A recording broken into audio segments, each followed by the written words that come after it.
जय श्री श्याम। स्वागत है आपका हमारे YouTube चैनल श्याम की लीला पर।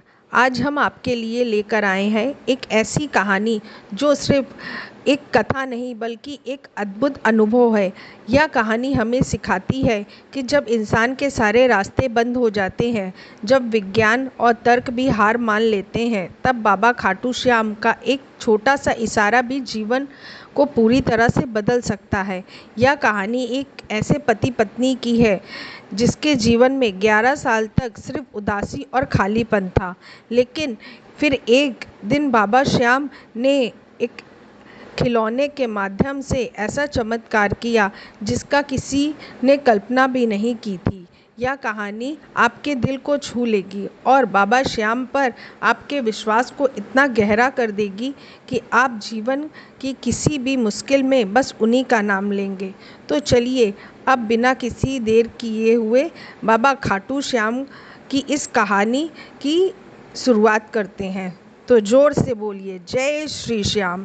यह कहानी कानपुर के एक ऐसे मोहल्ले की है जहां जिंदगी की अलग अलग धाराएं एक साथ बैठती थीं। इसी मोहल्ले में दो परिवार थे, संतोष और रीना के।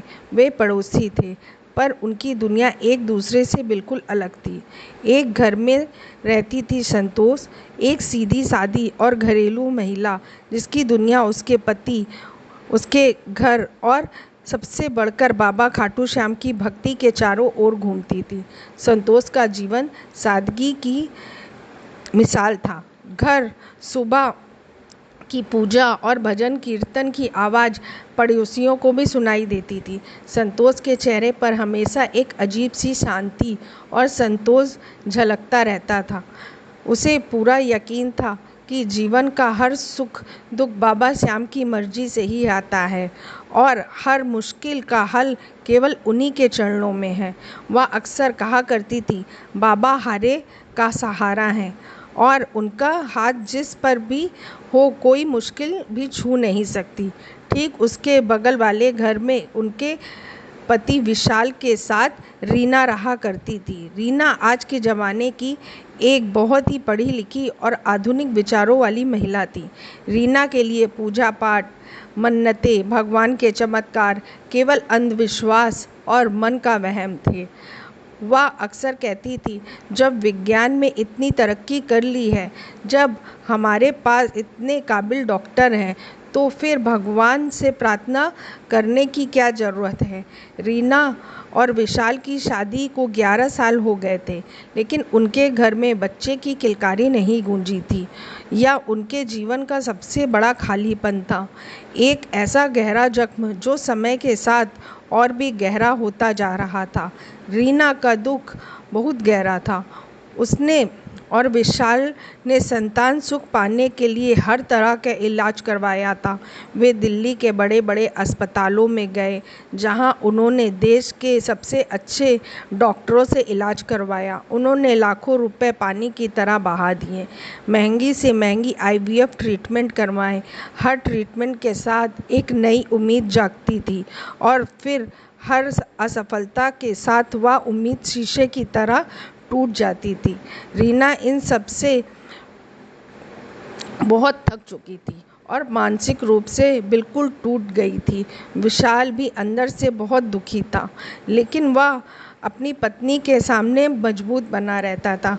सामाजिक दबाव भी उन पर बहुत भारी पड़ रहा था। अक्सर रिश्तेदारों के तीखे बोल सुनने पड़ते थे, बच्चे के बिना जीवन में कुछ नहीं है, भगवान तुम्हें बच्चा दे दे। ऐसे शब्द रीना के दिल पर तीर की तरह लगते थे। कई बार तो उससे यह भी सुनना पड़ता था कि शायद तुम में से ही किसी में कमी है, तभी बच्चा नहीं हो रहा है।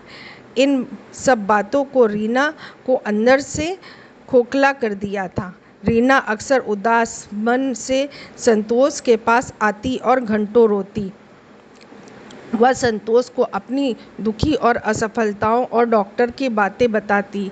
संतोष उसे चुप कराती, उससे गहरा दिलासा देती और हर बार एक ही बात कहती, रीना मैंने कहा है ना, अब विज्ञान और डॉक्टर को छोड़ दो, एक बार मेरे बाबा खाटू श्याम को मानकर तो देखो। अब वही कुछ कर सकते हैं। एक बार उनके सच्ची दिल से अर्जी लगाओ, वह हारे का सहारा है, तुम्हारी ज़रूर सुनेंगे। पर रीना हमेशा संतोष की बातों को टाल देती। नहीं दीदी, यह सब बस मन को बहलाने वाली बात है। अगर बच्चा होना होता तो यह इतने सालों की मेहनत और लाखों रुपए बेकार नहीं जाते। क्या मुझे इन सब बातों में यकीन नहीं है? संतोष को रीना की यह बात सुनकर दुख होता था, लेकिन उसे पूरा भरोसा था कि अब बाबा श्याम ही कोई चमत्कार कर सकते हैं। संतोष की बाबा श्याम पे आस्था हर दिन और गहरी होती जा रही थी। वह अपने मोबाइल पर बाबा श्याम के भजन और उनके चमत्कारों की रील्स देखा करती थी। एक दिन अपनी रोज़मर्रा की रील्स देखते हुए उसके सामने एक बहुत ही खास इंस्टाग्राम रील आई। उस रील में एक भक्त बता रहा था कि खाटू धाम में एक चमत्कार होता है। अगर कोई वहाँ से एक खास खिलौना लेकर आ जाए और उसे किसी निसंतान दंपत्ति को दे दे तो बाबा श्याम की कृपा से उसके घर में जल्द ही बच्चे की किलकारी गूंजती है। यहाँ सुनते ही संतोष के मन में ही तुरंत रीना का उदास चेहरा कौंध गया। उसे लगा कि शायद बाबा ने उसे ही यह संकेत दिया है। संतोष की खाटू धाम की यात्रा का समय भी आ रहा था। वह हर बार की तरह इस बार भी बाबा के धाम जाने को पूरा से तैयार थी। उसने मन में ठान लिया था कि इस बार वह खाटू धाम से एक खिलौना रीना को लाकर जरूर देगी, चाहे रीना माने या ना माने। संतोष खाटू धाम पहुंची।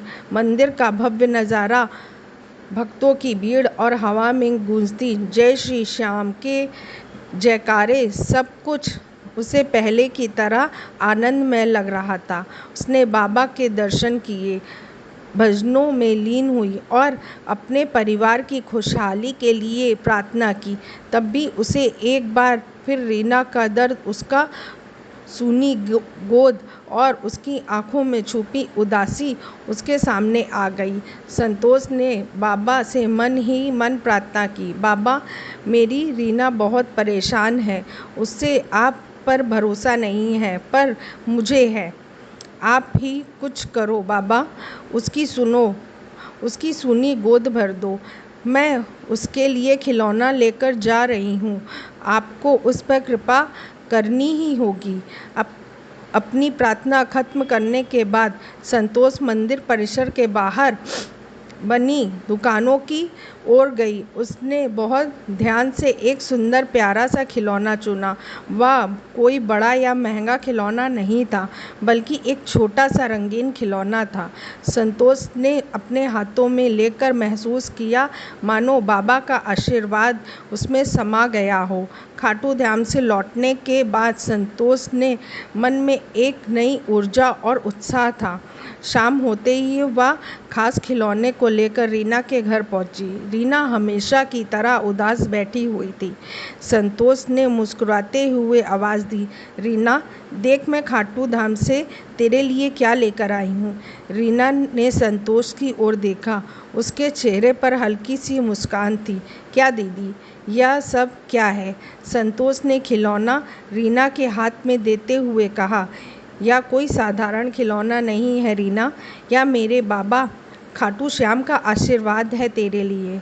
मैंने इसे खास तेरे लिए खाटू से लाई हूँ। रीना ने खिलौना लिया। उससे इस सब बातों पर बिल्कुल भी यकीन नहीं था, पर वह संतोष का दिल नहीं दुखाना चाहती थी। संतोष ने रीना की आंखों में देखते हुए कहा, देखा रीना, जल्द ही तुझे एक बहुत ही अच्छी खुशखबरी मिलेगी और फिर तू मानेगी कि मेरे बाबा की यह कोई अंधविश्वास नहीं है, या मेरे श्याम बाबा की कृपा है। यह कहकर संतोष रीना के चेहरे पर एक आशा की किरण छोड़कर चली गई। रीना ने खिलौने को एक तरफ रख दिया। उसे संतोष की बात सुनकर थोड़ा अच्छा लगा, पर अंदर ही अंदर उसे अभी भी संदेह हुआ। वह सोच रही थी कि दीदी का मन रखने के लिए ठीक है, पर ऐसा कहाँ होता है। दिन बीतते गए, 1 महीना बीता, फिर दूसरा महीना बीता। रीना ने उस खिलौने को अलमारी में रख दिया और अपनी सामान्य दिनचर्या में लौट गई। वह फिर से डॉक्टर के इलाज पर ध्यान देने लगी। लगभग 3 महीने बीत गए थे। अब जब रीना को अपने शरीर में कुछ अजीब से बदलाव महसूस होने लगे, उसने अपनी दोस्त से बात की। उसने उससे प्रेगनेंसी टेस्ट करने की सलाह दी। रीना ने संकोच करते हुए टेस्ट किया और जो नतीजा आया उसे देखकर उसकी आंखें फटी की फटी रह गईं। टेस्ट पॉजिटिव था। रीना को अपनी आंखों पर विश्वास नहीं हो रहा था। उसने तुरंत विशाल को बुलाया। विशाल भी यह देखकर हैरान हो गया। वे दोनों भागकर अपने डॉक्टर के पास गए। डॉक्टर ने रीना के सभी टेस्ट की और कुछ ही दिनों में पुष्टि कर दी कि रीना गर्भवती है। डॉक्टर भी हैरान थे, क्योंकि इतने सालों के इलाज और असफलता के बाद यह एक चमत्कार से कम नहीं था। वे रीना के पुराने मेडिकल रिकॉर्ड्स देख रहे थे और यकीन नहीं कर पा रहे थे। रीना को अपनी खुशी संभाले नहीं संभल रही थी। मुश्किल हो रही थी। उसके मन में एक साथ कई भावनाएं उमड़ रही थी, अपार खुशी, गहरा एहसास और सबसे बढ़कर उसे तुरंत संतोष दीदी और खाटू धाम से लाए हुए उस खिलौने की याद आई। उसे संतोष के वे शब्द याद आए, देखना रीना, जल्द ही तुझे खुशखबरी मिलेगी और फिर तू मानेगी मेरे बाबा को। रीना भागती हुई संतोष के घर पहुंची। उसकी आंखों में आंसू थे, लेकिन इस बार यह आंसू खुशी के थे। वह संतोष को देखते ही उससे लिपट गई और जोर जोर से रोने लगी। मैं माँ बनने वाली हूँ, यह सब बाबा की कृपा है। संतोष रीना को देखकर मुस्कुराई। उसकी आंखों में भी आंसू थे। वह जानती थी कि यह बाबा का ही चमत्कार है। रीना ने पहली बार दिल से बाबा को धन्यवाद किया। रीना के परिवार यानी उसके पति विशाल और ससुराल वालों ने भी इस चमत्कार को देखकर अपनी सोच बदली। विशाल को पहले तर्क और विज्ञान पर एडिक्ट था, अब बाबा की शक्ति पर विश्वास करने लगा। उसके घर में एक नया उत्साह और भक्ति का माहौल बन गया था। कुछ महीने बाद रीना ने एक स्वस्थ सुंदर बच्चे को जन्म दिया। रीना एक दुलार करने वाली माँ बन गई और उसका जीवन खुशियों से भर गया और उसका परिवार संतोष के साथ मिलकर अपनी पहली खाटू धाम यात्रा पर गए। मंदिर में बाबा के दर्शन करते हुए रीना के आंसू थम नहीं रहे थे। उसने बाबा के चरणों में उस खिलौने को रखा और रोते हुए कहा, बाबा, मैं आपकी अज्ञानी भक्त थी। मैंने आपकी शक्ति को नहीं समझा था। आपने मुझे माफ़ किया और मेरी सूनी गोद भर दी। अब से मेरा जीवन आपकी सेवा में समर्पित है। रीना ने अब अपनी कहानी लोगों को बताना शुरू कर दिया। वह बताती थी कैसे विज्ञान ने जवाब दे दिया था, लेकिन बाबा श्याम ने एक खिलौने के माध्यम से उसके जीवन में खुशियां भर दी। संतोष और रीना की दोस्ती और गहरी हो गई थी और आस्था और विश्वास की एक मिसाल बन गई थी। तो भक्तों, यह रीना की प्रेरणादायक कहानी जो हमें बताती है कि बाबा खाटू श्याम हमारे हैं, वो हारे के सहारे हैं और उनकी कृपा से हर सपना सच हो सकता है। यह कहानी हमें सिखाती है कि विश्वास की शक्ति से दूसरी में कोई भी मुमकिन नहीं है। चाहे आप कितने भी निराश हो ना हो, आपकी समस्या कितनी भी बड़ी क्यों ना हो, अगर एक बार सच्चे मन से बाबा को पुकार लो तो वे आपके जीवन में ऐसा चमत्कार कर सकते हैं जिसकी आपने कल्पना भी नहीं की है। अगर आपके पास बाबा श्याम से जुड़ी हुई ऐसी कोई चमत्कारी घटना है तो उसे हमारे साथ ज़रूर शेयर करिए। आप हमें ईमेल कर सकते हैं। वीडियो को लाइक करें, शेयर करें और चैनल को सब्सक्राइब करना ना भूलिए। तो कमेंट्स में लिखिए, जय श्री श्याम।